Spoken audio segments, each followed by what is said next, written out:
The 6th of April 2019 will begin just like any other normal Saturday on the streets of Tsakane Extension 6. This is a township located in the east end of the city of Johannesburg.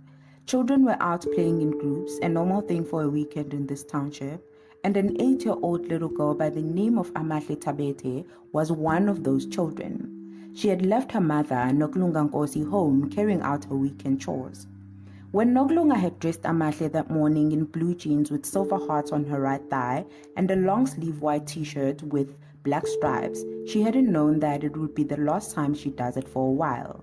When she sent her out to play with her friends, she had no idea that it would be a beginning of a never-ending nightmare. Over the past 4 years, not knowing what happened to Amahle has inflicted an unimaginable amount of stress and pain to her mother and the rest of her family. And a dark cloud of melancholy continuously covers the gravel streets of Tsakane and the rest of South Africa.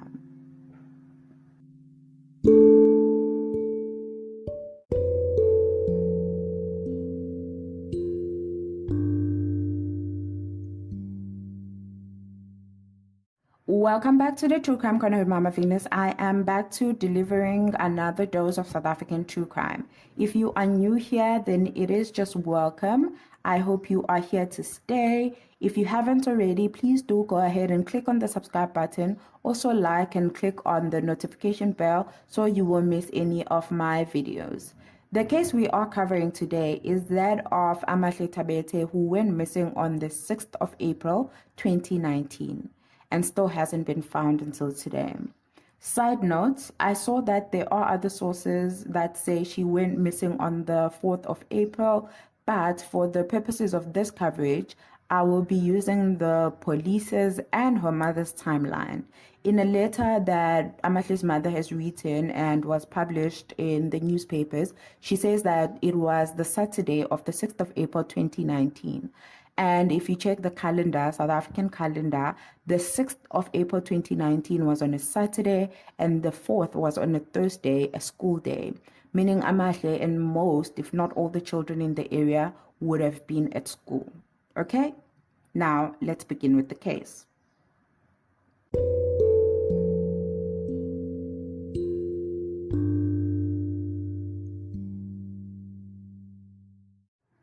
Amahle Michel Thabethe was born on the 25th of November 2010 to her mother Nokulunga Nkosi. I couldn't find any reliable information on who her father was or is, or if she had siblings or not.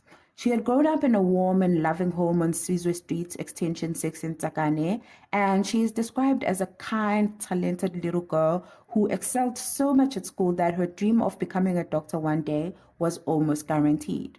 She loved watching cartoons on school day afternoons and playing with her friends on weekends. She was a relatively quiet child, but her family says she had this distinct laughter that they pray that they get to hear again in the near future. In 2019, Amahle was doing grade 3 at Anzac Primary School in Brakpan. The school is located about 20 kilometers from her home.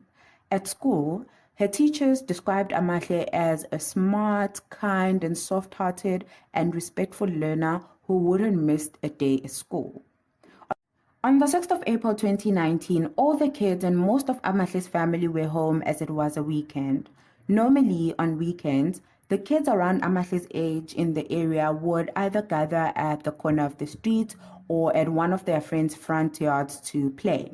This fateful day, they are said to have first been gathered at the front yard of Amahle's home on Sizwe Street and would later move on to play on the corner of the street just outside the yard. This was a normal and a relatively safe practice for the children in this community. Now, just a side note, I know that there are many arguments that can be brought forward about this, and I've seen in many missing children's cases where other people question the parents' discernment or lack thereof in terms of where they allowed their children to play or go. Were they playing outside the yard, the corner of the street? Had they sent them to the shop or the neighbor's house? Were they walking to school alone, etc., etc.? While those questions are valid, I think the most important takeaway here is that the parents felt it was safe for their children to play there. The street corner is said to have been in full view of many houses and adults in the area, and there hadn't been any incidents or kidnappings and abductions reported in the past in this specific area. So Amahle was exactly where she should have been, playing with her friends. As the children were playing, a male stranger, someone they had never seen before, approached them. At first, he tried to talk to one of Amahle's friends, asking her to show him a nearby tuck shop. The friend refused, and the men moved on to Amahle to ask for directions. Amahle is said to have agreed to show him where the shop was, and I suspect this is because Amahle didn't really sense any danger at that point. This was the street that she played in every other day. It was broad daylight, and the shop was literally just around the corner, so she was just going to point and go back to playing with her friends. The last time her friends saw her, she was turning a corner towards the direction of the shop with this male stranger. A few moments later, her friends decided to follow them because it had taken too much time for Amahle to come back. When they followed, there was no sign of Amahle and the stranger anywhere. As they were still confused and panicking, speaking amongst each other, Amahle's family members overheard the conversations about Amahle's disappearance with the stranger. Amahle's mother called them to come explain to her what had happened and to describe the men who had taken Amahle. The children described him as a young man with a scar on his face. He was wearing a beanie, a white shirt, and black shorts. This was around 1:30 in the afternoon, and it is not clear how long Amahle had been missing at this point. Amahle's family members and the rest of the community responded swiftly to this devastating news. Her mother and other family members went to the police station to report her missing, whilst the rest of the family members and the community formed a search party. During the search, the children were asked to describe the men again. After hearing the description, one of the neighbors remembered a post she had seen circulating on social media. This was a picture of a man eerily similar to the description given by the children, and it had been circulating on the Eastern social media groups. This man was wanted for kidnapping and aping women and children in the Eastern area. The neighbor showed the picture to the children, who are said to have confirmed that this is the man who had disappeared with Amahle. I mean, as you can see from the picture, if I'm able to post it here, besides the beanie part, the man has a scar on his face, right? Okay. Whilst the community was searching every corner, hole, and home on Sizwe Street, Nokulunga and the other family members arrived at the police station by 2 p.m. This is 30 minutes after finding out their daughter had disappeared. When they got to the police station, they were quickly assisted and they were asked to give a description of Amahle and what she was wearing when she went missing. In a letter Nokulunga wrote in February 2022, she says that having to give a description of what Amahle was wearing will forever be carved into her memory. She will always remember that she was wearing blue jeans with silver hearts on her right thigh and a long-sleeved white t-shirt with black stripes. This is the last memory she has of what her daughter was wearing that day. In the letter, she says, I quote, "It struck me that what they don't ask about missing persons are all the little things that make them so special to the ones who are missing them. I wanted to tell them that your favorite color is yellow, that you are a ray of sunshine, that you have many friends, and that your favorite hobby is dancing." Close quote. Soon after the case was opened, the police embarked on their own search for the little girl. It is reported that even though the police had treated the case with much urgency, it was not exactly the right kind of urgency required for this specific case. Now, to clearly explain what happened, we would need to first go through some common law definitions, if we can call it that. So according to the South African law, there is a significant difference in the way missing persons cases are handled. According to the South African Police Service website, there are general missing person cases whereby a person or a minor has disappeared and it is believed that they are in no immediate danger and will probably be found or show up at some point within 24 to 48 hours. Then there is a crime of abduction, which is described as taking a minor unlawfully out of the control of his or her custodians with the intentions of enabling someone to marry or have unlawful relations with that minor. The crime of abduction is essentially committed against one legal entity, that is the parents or guardians of that minor. It doesn't matter if the minor had given consent or not. Then there is kidnapping, which is described as depriving a person unlawfully and intentionally of his or her freedom of movement. And if such a person is a child, then you are also depriving the custodians of their control over the child. So in the case of kidnapping, a crime can essentially be committed against two legal entities. That is, taking someone's freedom of movement. If this is a child, then you are unlawfully taking away the parental rights and control over their minor children. In this instance, they are said to have treated Amahle's case as a general missing persons case, whereby it was assumed that Amahle had wandered off and gotten lost on her way back home instead of a kidnapping or an abduction, which are more serious crimes. Their reasoning was that, as per their policies and procedures of law enforcement in South Africa, this case did not initially qualify as an abduction or kidnapping for several reasons. One of those reasons was that Amahle had left with the men on her own accord because eyewitnesses had stated that she had not been taken by force. This somehow implies that Amahle had intended to leave with the stranger permanently. Wild, if you ask me. Another reason, as I've mentioned, they were not sure, apparently, if Amahle had maybe just gotten lost on her way home from showing the stranger a nearby tuck shop. In my opinion, these reasons were flawed in so many ways, and it led to the police losing crucial time in their Amahle's disappearance investigation because, first of all, Amahle is an 8-year-old little girl. She had just been innocently playing with her friends on the streets, and the stranger approached her asking for directions, and Amahle, as a respectful, kind little girl, she offered her assistance. There was no evidence that she had intended to leave with this man permanently. There was no evidence that she was unhappy at home and wanted to leave or run away with this man, or that she had ran away in the past.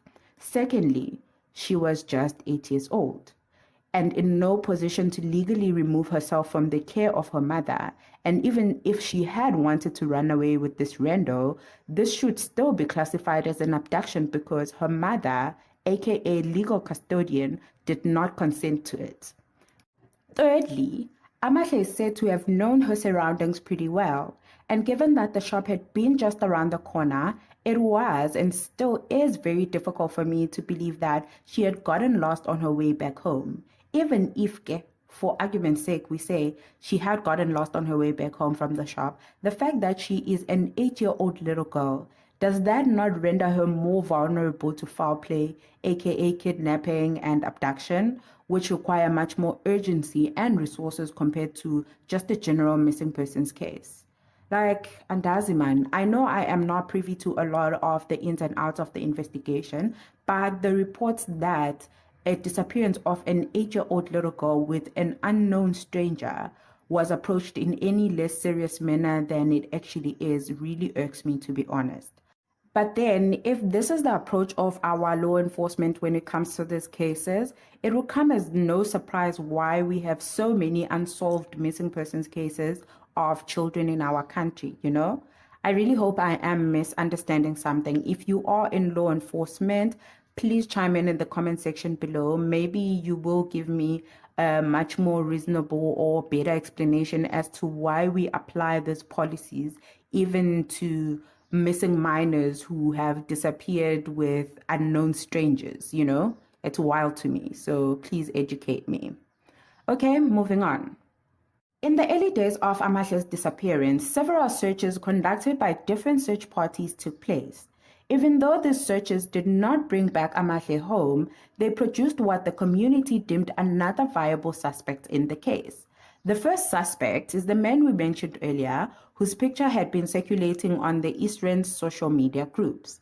According to the identikit, this man was said to be between the ages of 23 and 26 and had been linked to at least 58 cases of ape dating back to the year 2012.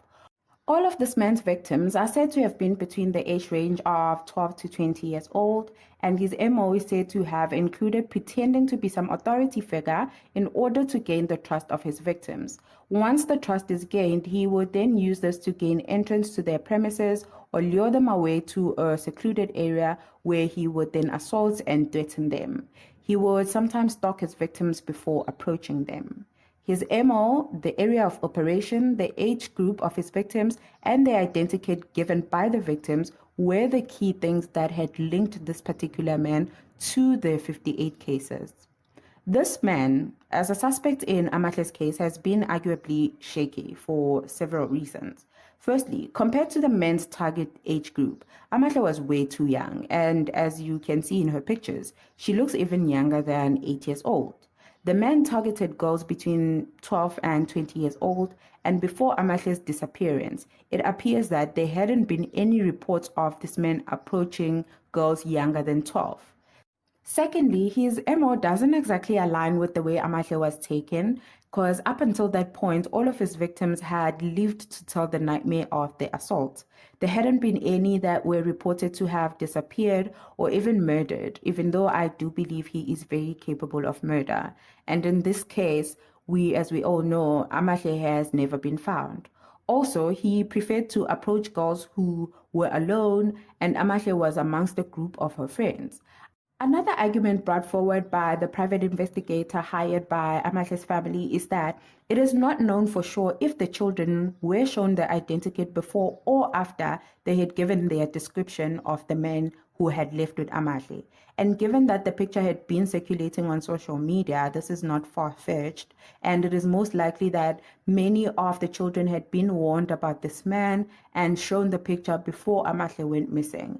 And since children are impressionable, the picture might have been so embedded in their minds that they associated all bad men who kidnapped or abducted children with this man.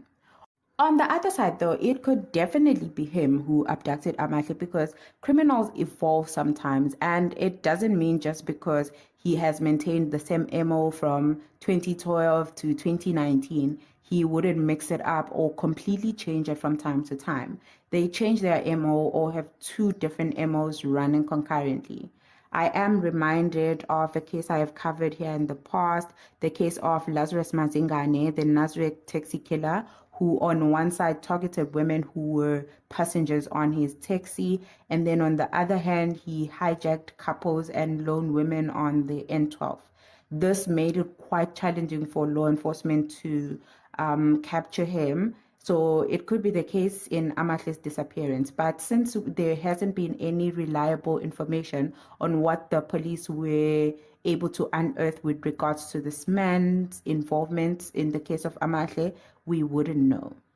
Now, moving on to the second suspect. This is a man who is said to have been from the neighborhood of Tsakane Extension 6 and had initially been part of the search parties when he started asking what the community deemed as suspicious questions. When they responded to these questions, this man apparently felt uneasy. I'm not sure what actions constitute being uneasy in this situation, so the community, observing his actions, reported this to the police, citing him as a suspect. The police are reported to have not moved swift enough to pursue this lead, so the community carried out their own investigation, where a number of witnesses surfaced saying that Amahle had been seen with this man around the time of her disappearance. The community took the law into their own hands, arrested the man, and handed him over to the Tsakane police station for questioning and further investigation. The police would later question him and search his home, but upon finding no evidence linking him to the case, he was released and was cleared of all suspicion by the police. On the 16th of April 2019, 10 days after Amahle had disappeared, over 1,000 people went on a Bring Back Amahle march, aiming to create awareness of Amahle's case. This march garnered major social media attention, and leads started surfacing. The first was a broadcast message that is said to have originated from a WhatsApp group and was circulating on all social media platforms. This message stated that families with missing children should go to a nearby power station where about 10 girls between the ages of 7 and 8 were rescued from a trafficking ring.